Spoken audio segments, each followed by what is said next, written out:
목사님께서 들은 이야기입니다.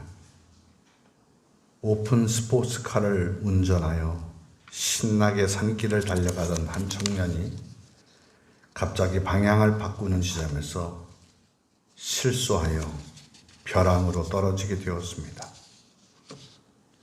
몸은 튕겨나와 벼랑 끝에 간신히 나뭇가지에 매달리게 됐습니다. 그는 몹시도 두려웠습니다. 내려다보니 쳤냐 맞냐 밑에는 파도가 무섭게 넘실거리는 바다입니다. 죽을 힘을 다해서 나뭇가지를 붙잡고 소리를 쳤습니다. 누구 없습니까? 나 좀 도와주세요. 아무런 반응이 없었습니다. 마침내 그는 부르짖음이 아닌 기도라고 할 수도 없는 부르짖음을 토해냅니다. 하나님, 제발 나 좀 살려주세요. 하나님 계시거든 나 좀 살려주세요. 했더니 갑자기 구름이 몰려오더니 구름 속에서 그래 도와주마 하는 음성이 들려옵니다. 깜짝 놀라서 정신을 차렸는데 다시 들려옵니다. 나를 믿느냐? 청년은 대답합니다. 아, 믿습니다.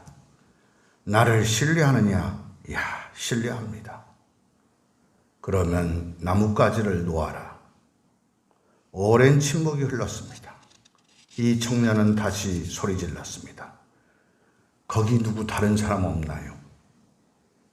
물론 누군가 지어낸 있을 수 없는 이야기겠습니다만 주고자 하는 메시지는 분명해 보입니다.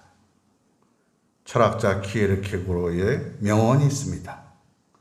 믿기 어려운 것은 이해하기 어려워서가 아니라 순종하기 어려워서이다. 우리가 믿지 못하는 것은 이해가 안 되어서 그런 것이 아닙니다. 하나님의 말씀에 순종할 그 마음이 없기 때문입니다. 모세도 그러합니다. 히브리 노예를 해방시키라는 하나님의 명령 자체는 옳다고 여깁니다. 모세도. 그렇다면 왜 믿을 수 없고 순종할 마음이 없었나요? 여러 가지 이유가 있겠습니다만 하나는 자기가 바라는 것이 아닐 때, 즉 인간의 이기심이 작동될 때이고, 또 다른 하나는 자신을 믿지 못하게 만든 과거의 경험 때문입니다. 사실 모세가 그러합니다. 비록 처가살이이지만 40년 목자의 생활에 편하게 잘 지내고 있습니다. 아내도 있고 아들도 낳았습니다. 더욱이 처갓집은 미디안족으로 모계 사회입니다. 처가살이가 부끄러울 것도 없습니다. 그리고 열심히 일하면 그만큼 고스란히 자신과 가족에게 풍족한 생활이 되어집니다. 일할 맛도 납니다. 그런데 이집트의 강력한 힘을 가진 바로와 맞서 히브리 백성들을 해방시키라는 이 엄청나게 위험한 일을 하라니요. 이 일이 옳은 일인 줄 모세도 압니다. 탄압받는 약자를 강자로부터 해방시키는 일은 하나님의 의입니다. 모세 자신도 그것이 옳은 줄 알고 있습니다. 그러나 너무나 힘들고 위험합니다. 그래서 순종할 수 없습니다. 이대로가 좋습니다. 얼마 전 부활절이 막 지나서 어느 후배 목사님이 인사차 저에게 전화가 왔습니다. 목사님 부활 잘하셨습니까? 라고 묻는 것이었습니다. 그래 제가 대답했습니다. 부활할 마음 없네. 이대로가 좋네. 그러자 그 목사님이 우문현답이십니다. 라고 말하는 것입니다. 부활하려면 일단 죽어야 하는데 그 힘든 일을 왜 해야 한다는 말입니까? 이대로가 좋습니다. 모세는 40년 목자 생활에 안주하고 있었습니다. 그리고 모세는 바로 밑에서 노예로 신음하고 있는 히브리를 해방시키라는 하나님이 주신 소명에 주저하며 하나님께 이렇게 말하는 것입니다. 1절입니다. 그들이 저를 믿지 않고 저의 말을 듣지 않고 주님께서는 너에게 나타나지 않으셨다 하면 어쩌합니까? 이기심보다 더 결정적인 핑계가 있습니다. 그들 히브리 족속이 자기를 믿지 않는다는 것입니다. 그래서 자기 말을 듣지 않을 것이라고 말합니다. 그러니 하나님이 자기에게 나타났다는 말을 믿지 않을 것이라는 이야기입니다. 왜 그렇습니까? 히브리 사람들과 모세 사이에는 이미 과거에 악연이 있습니다. 전 시간에 이야기했듯이 모세는 이미 자신의 히브리 정체성을 알고 있었습니다. 그래서 왕궁 밖에 나갔다가 동족 히브리 사람이 이집트 사람에게 매를 맞는 것을 보고 사람들이 주위에 없는 것을 보자 그 이집트 사람을 쳐 죽여 모래 속에 묻은 것입니다. 그러나 이것이 히브리 사람에 의해서 발각되고 오히려 고발당한 것입니다. 동족을 위해서 좋은 일을 했지만 알아주지 않는다는 것입니다. 깊은 상처를 받고 모세는 도망쳤습니다. 배신감만 있을 뿐입니다. 그러한 과거로 그들이 저를 믿지 않고 저의 말을 듣지 않고 라는 말은 맞습니다. 물론 이로 인해 모세도 그들을 믿지 않았습니다. 그렇게 하나님은 모세에게 3가지 기적의 능력을 보여주십니다. 모세의 믿음을 회복하고 싶은 거죠. 하나는 지팡이가 뱀으로 변하고 다시 지팡이로 되돌아오는 그런 기적입니다. 대단한 기적입니다. 그리고 나서 5절입니다. 주님께서 말씀하셨다. 내가 이렇게 해서 이적을 보여주면 주 너의 조상의 하나님 곧 아브라함의 하나님 이삭의 하나님 야곱의 하나님이 너에게 나타난 말을 믿을 것이다. 하나님은 이미 여러 차례 믿음의 조상들에게 젖과 꿀이 흐르는 땅 가나안을 줄 것이라고 약속했습니다. 바로 이 하나님이 모세에게 나타났음을 히브리 사람들로 믿게 하려는 것입니다. 그래서 이런 기적을 가서 써라는 얘기겠죠. 지난 주일에 말씀드렸듯이 이 지팡이는 원래 모세의 소유입니다. 이 소유가 단지 양을 치는 능력의 지팡이가 아니라 이제는 히브리인인 이스라엘을 치며 해방시키는 엄청난 능력의 지팡이임을 하나님은 보여주십니다. 이것만 해도 대단한 기적입니다. 그리고 2번째 기적의 능력을 주십니다. 본문 6절 이하입니다. 주님께서 또 그에게 말씀하셨다. 너의 손을 품에 넣어 보아라. 그래서 모세가 손을 품에 넣었다가 꺼내어서 보니 그 손에 악성 피부병이 들어서 마치 흰눈이 덮인 것 같았다. 주님께서 너희 손을 품에 다시 넣어 보아라 하고 말씀하셨다. 그가 손을 다시 품에 넣었다가 꺼내어서 보니 손의 살이 본래대로 돌아와 있었다. 이것 역시 충격적인 기적입니다.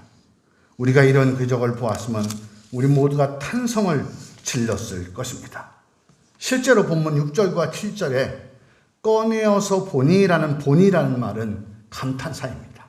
뜻밖의 사건에서 외치는 소리입니다. 그러나 이 보니는 모세가 주어가 아닙니다. 이것은 모세가 감탄한 것이 아닙니다. 일반적인 이 성서를 기록한 사람의 일반적인 충격의 감탄입니다. 이것은 모세는 감탄하지 않았다는 것을 의도적으로 나타내는 것이기도 합니다. 모세는 감탄할 틈이 없었습니다. 안갈 국리만 하느라고 감탄, 감동, 감명은 이미 온데간데 없습니다. 악성 피부병, 히브리어로는 메초라이트라고 하는데 다른 한글판에는 문둥병, 나병이라고 되어 있습니다. 가톨릭과 함께 한 공동 번역도 문둥병이라고 번역했습니다. 그런데 왜 우리가 쓰는 새 번역은 악성 피부병이라고 번역했을까요?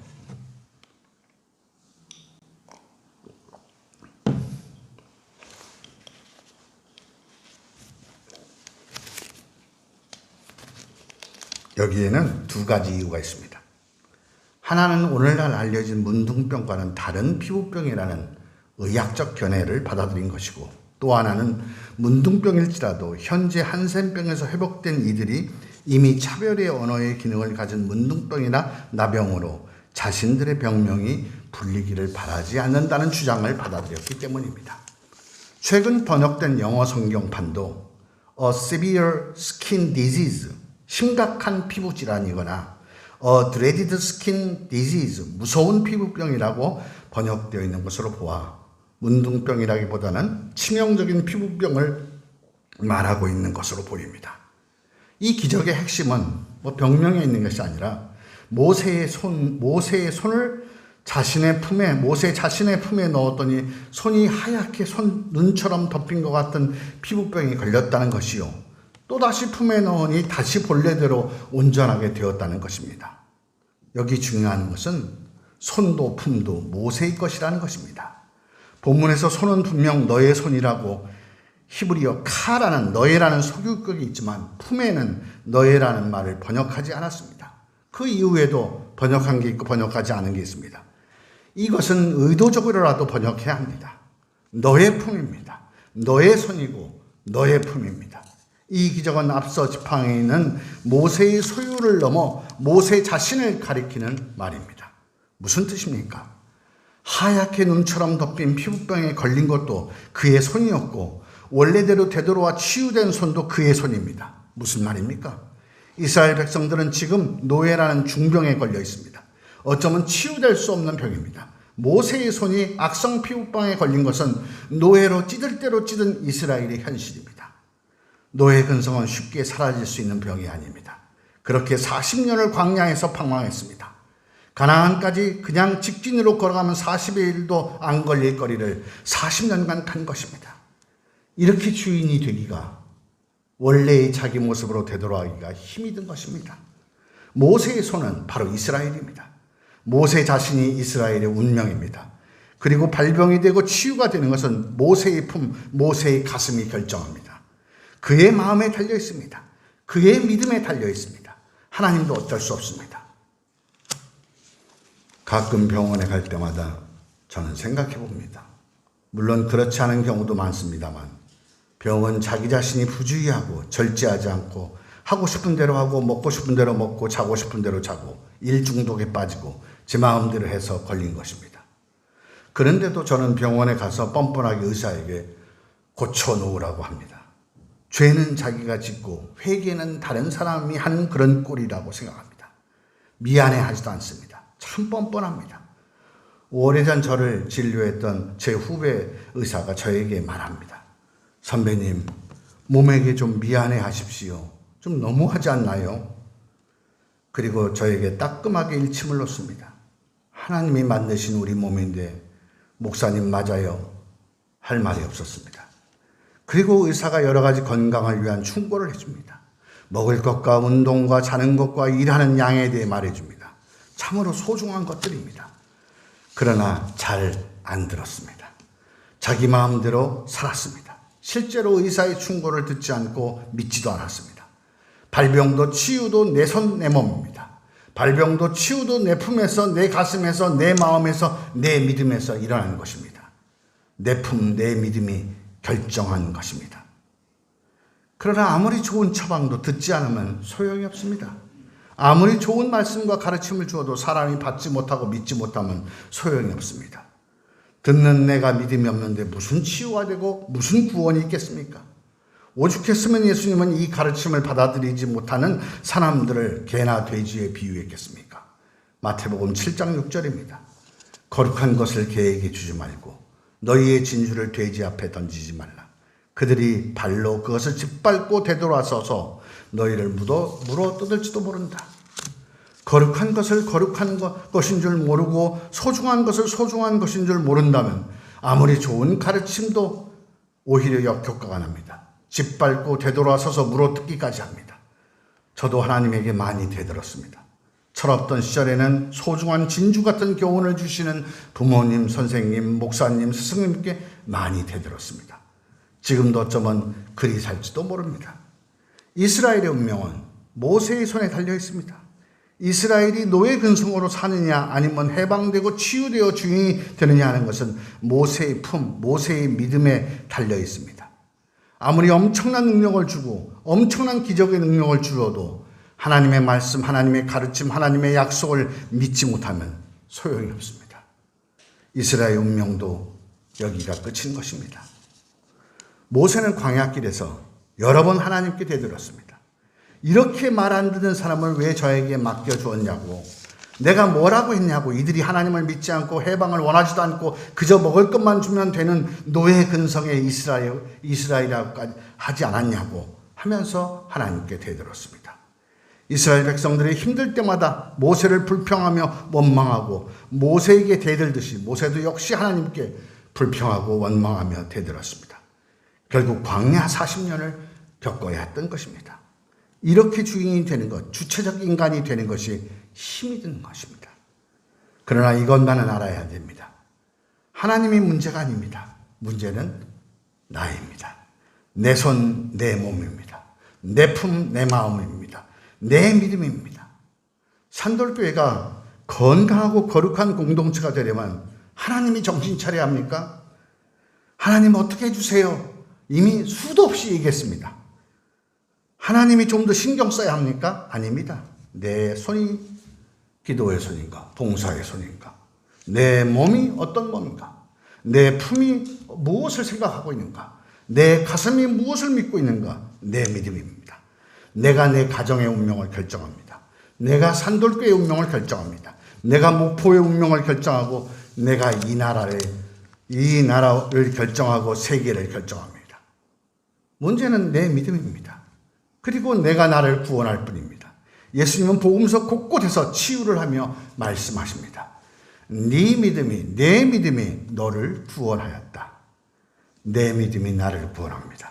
내가 나를 구원합니다. 하나님의 믿음 말입니까? 내 믿음이 아니면 아무 소용없습니다. 예수님의 부활, 내 부활이 아니면 아무 소용없습니다. 언제나 문제는 내 믿음입니다. 하나님은 믿음의 길, 구원의 길을 제시할 뿐입니다. 그것을 믿느냐 하는 것은 나에게 달려 있습니다.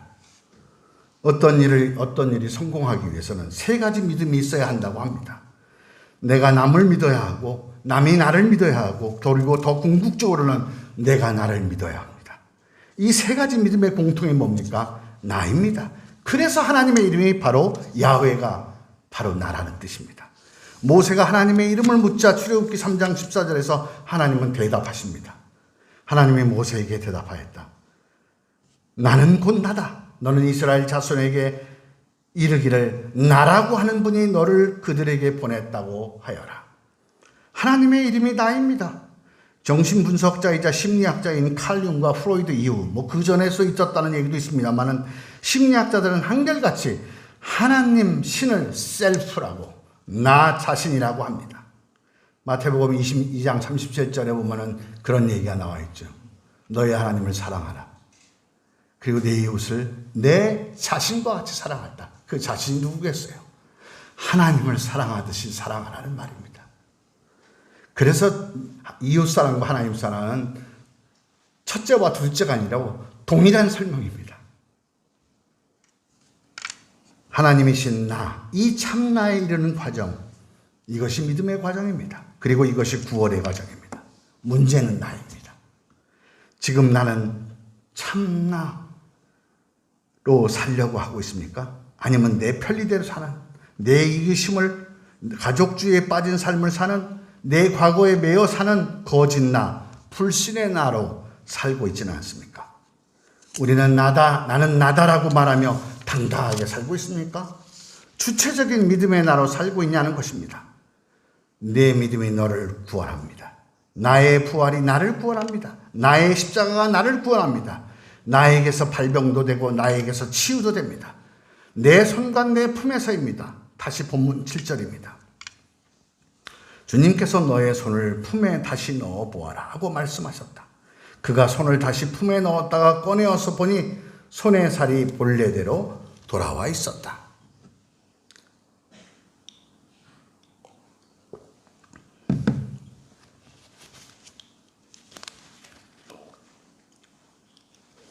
이 짧은 문장에서 특이하게도 돌아오다, 회복하다라는 동사가 3번이나 반복됩니다. 품에 넣다라는 말도 슈브라는 뜻이고, 그리고 돌아오다가 슈브라는 말입니다. 슈브는 이미 전 시간에 말했듯이 회개의 동사입니다. 온전하게 돌아간다는 말입니다. 다시는 그 죄로 돌아가지 않는다는 말이기도 합니다. 지금 악성 피부병에 걸린 것처럼 온전하지 못한 이스라엘이라 할지라도 하나님께서 함께 하시는 모세의 품을 통해 그 병을 고쳐주시고 회복시켜 주실 것이라는 표징을 보여준 것입니다. 이 기적 직후 8절에서 하나님은 말씀하십니다. 그들이 네가 하는 말도 믿지 않고 첫 번째 이적의 표징도 받아들이지 않더라도 두 번째 이적의 표징은 믿을 것이다. 여기 아주 중요한 이적의 표징이라는 말이 나옵니다. 이 말은 히브리어로 이적의 표징, 그냥 기적 같은 얘기 아닐까? 아니요. 이 말은 히브리어로 콜하오트라는 말입니다. 콜은 소리고 음성이고, 그리고 하는 관사이고, 오트는 이적, 기적, 표정입니다. 표징. 콜은 그 음성 소리는 하나님의 말씀입니다. 그러므로 이적의 표징, 칼하오트는 제대로 그 뜻을 알자면 표징의 말씀이다, 이런 뜻입니다.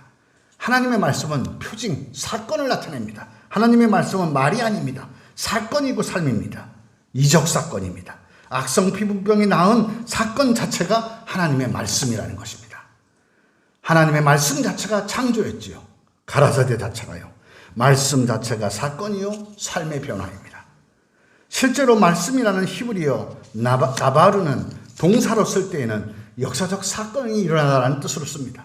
바로 그 콜이 하나님의 말씀입니다. 그리고 그 말씀은 하나님 자신입니다. 하나님은 말씀이 아니면 자기 자신을 계시하지 않기 때문입니다. 그 하나님이 모세인 나 안에서 함께 계셔서 그 말씀이 삶이 되게 하시는 것입니다. 그래서 요한복음도 1장 1절에서 말하고 있습니다. 태초에 말씀이 계셨다. 그 말씀은 하나님과 함께 계셨다. 그 말씀은 하나님이셨다. 말씀은 사건이고 삶입니다. 말씀은 창조이고 끝내는 삶이신 예수 그리스도로 나타납니다. 요한복음 1장 14절입니다. 그 말씀은 육신이 되어 우리 가운데 사셨다. 우리는 그의 영광을 보았다. 그것은 아버지께서 주신 외아들의 영광이었다. 그는 은혜와 진리가 충만하였다. 말씀이 우리를 은혜롭게 만듭니다. 진리 앞에 자유롭게 합니다. 말씀이 육신이 되어 예수 그리스도로 나타난 사건이 바로 우리는 성육신 사건이라고 고백합니다. 말씀은 사건이고 삶입니다. 그러므로 우리가 하나님을 믿고 그리스도를 믿는다는 것은 그분의 말씀을 믿는 것입니다. 다시 말합니다만 말씀은 히브리어로 콜 혹은 다바르인데 헬라어로는 로고스입니다. 단지 말이 아닙니다. 그것은 근본적인 가르침, 근본적인 길, 근본적인 도, 그리고 근본적인 사건, 근본적인 삶을 나타냅니다. 그러므로 우리가 하나님을 믿는다는 것은, 그리고 우리가 예수 그리스도를 믿는다는 것은 말씀이신 하나님을 믿는다는 것이요, 말씀이 성육신이 된 예수 그리스도를 믿는다는 것입니다. 말씀에 대한 모세의 믿음, 나의 믿음이 내 믿음을 결정합니다. 그리고 세 번째로 하나님은 모세에게 나일강의 물을 퍼다가 마른 땅에 부으면 피가 될 것이라고 합니다. 본문 9절입니다. 그들이 이 두 이적도 믿지 않고 너의 말도 믿지 않으면 너는 나일강에서 물을 떠다가 마른 땅에 부어라. 그러면 나일강에서 퍼온 물이 마른 땅에서 피가 될 것이다. 나일강은 이집트의 신입니다. 신 자체입니다. 무슨 뜻인지는 모르지만 하피라는 신입니다.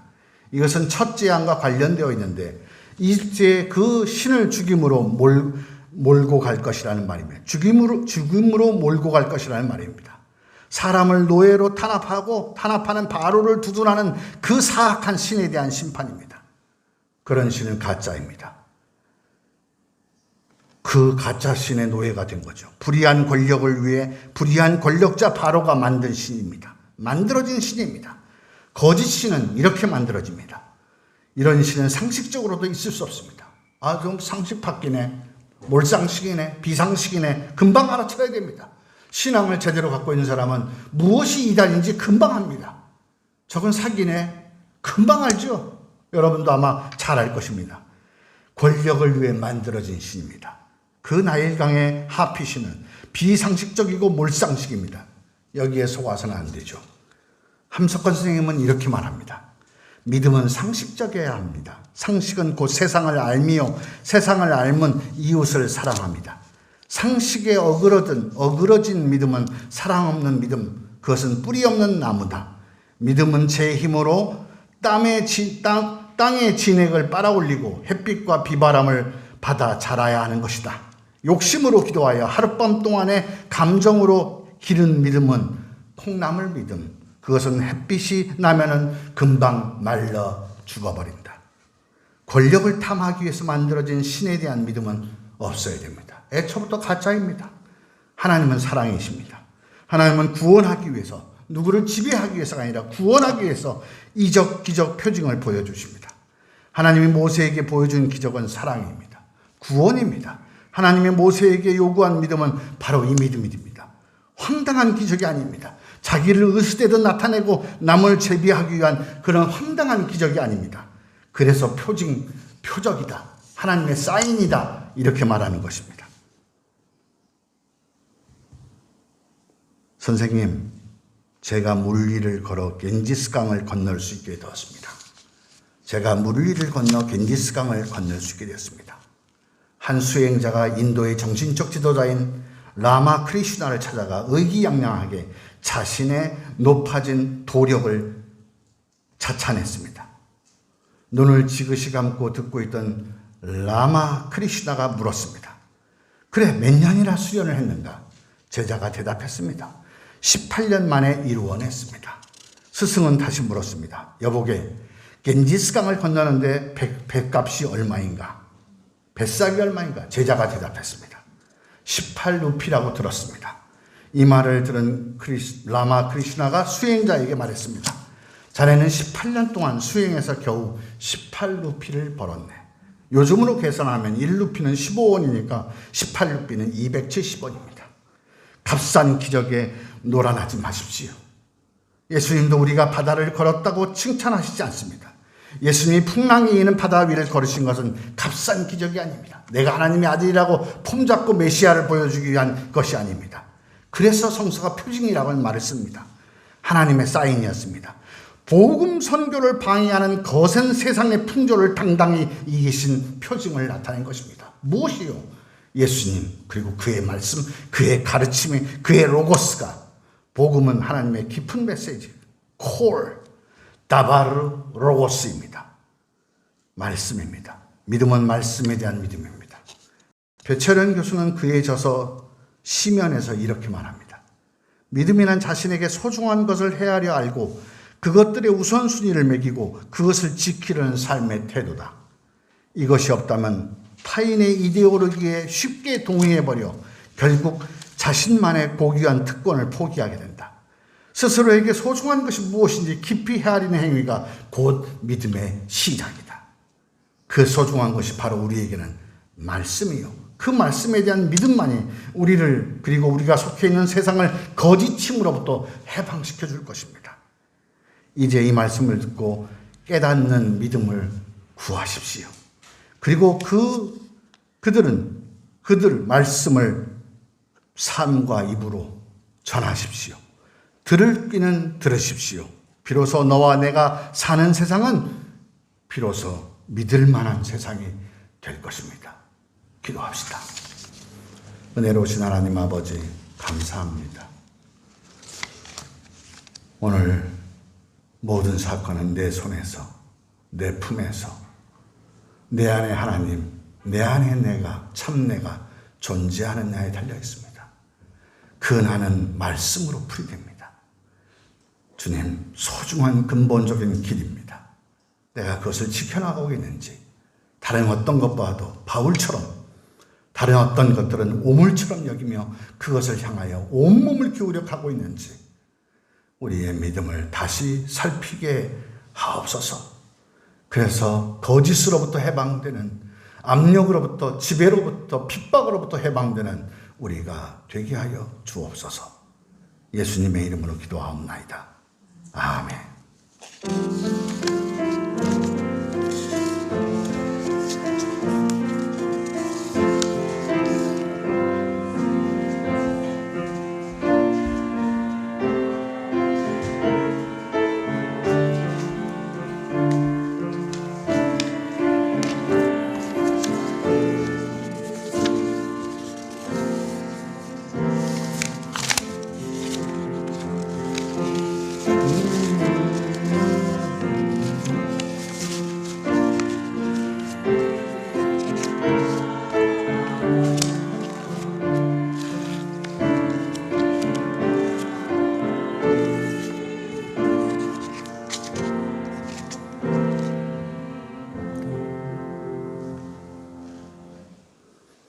오랜 우리의 신앙생활이 믿음 생활이지만 우리의 믿음이 자라지 않고 있습니다. 주님, 말씀으로 돌아가라고, 말씀에 귀를 기울이라고, 그 말씀을 품에 넣으라고, 그 말씀을 손에 잡으라고, 오늘 주께서 말씀하신 그 말씀에 따라 말씀의 삶을 살기로 결단하는 우리 산돌의 모든 식구들 머리 위에 성부와 성자와 성령의 풍성한 은총이 넘치기를 간절히 기원하옵나이다. 아멘.